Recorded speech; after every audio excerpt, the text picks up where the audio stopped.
Welcome back to the channel. Today I'm going to be talking about a known bodybuilder, Shawn Rhoden. But this guy right here kind of escapes me a lot of the times. I forget all about him. But the crazy thing about his particular career is that Shawn Rhoden is a Jamaican immigrant that came over to the United States in 1990, and he had his first Olympia appearance in 2011, and he finished 11th. And around about 2012, he went from 11th to 3rd, which will let you know just how much of a caliber of a physique that this guy has. I mean, he has the height, for one thing, he has the size, and he has the full muscle bellies, and then it all tapers down to a very small waistline, which very few of these bodybuilders even come close to having these days. Now,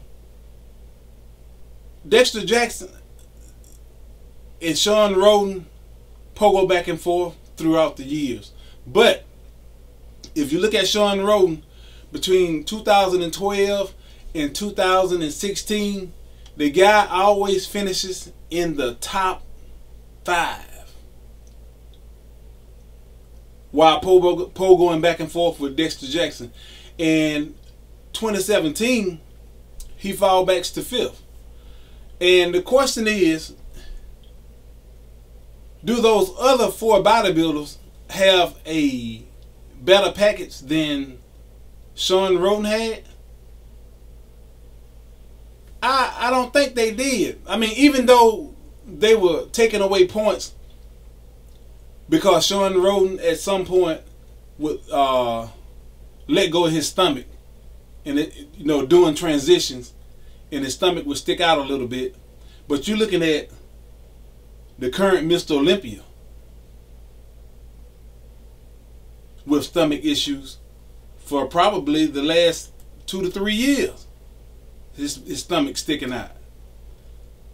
Now I really don't even think that Phil Heath has that much of an advantage over Shawn Rhoden physique wise, if you ask me. And it leads me to believe that the Mr. Olympia is rigged, like I always thought it was. There's really no credibility in that particular contest, simply because it's politics, and the IFBB is a business, and the business goes toward whatever it is, entity or person that's gonna basically promote that business to its best advantage. That's who's gonna win, not who actually have the best physique. I mean, these guys are basically kissing up to win spots. That's the way I see it. Because if the person with the better physique should win, they should win. But that's not the case in the IFBB. The person with the best, I would say, charisma and what's the word I'm looking for? Advertisement abilities for the company. Those are the ones that win the Olympia. Those are the ones that win the Olympia. Now, you have had a couple here and there that was thrown in, but my thing is I think all that stuff is like a business strategy.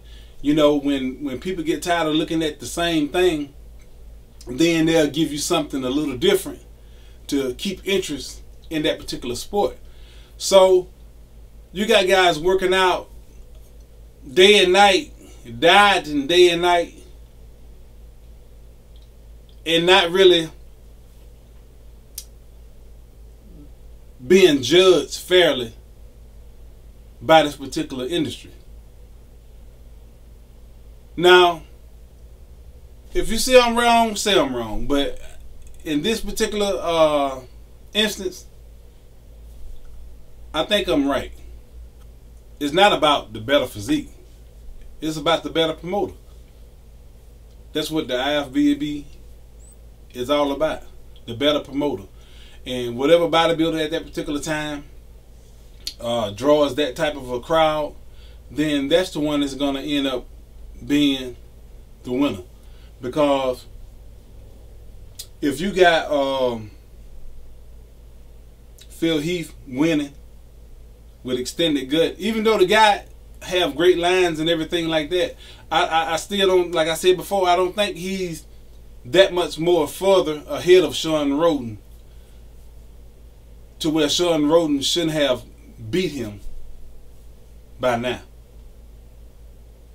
Or even in the case of Dexter Jackson, who basically started falling off within the last, I say two Olympias, if you ask me.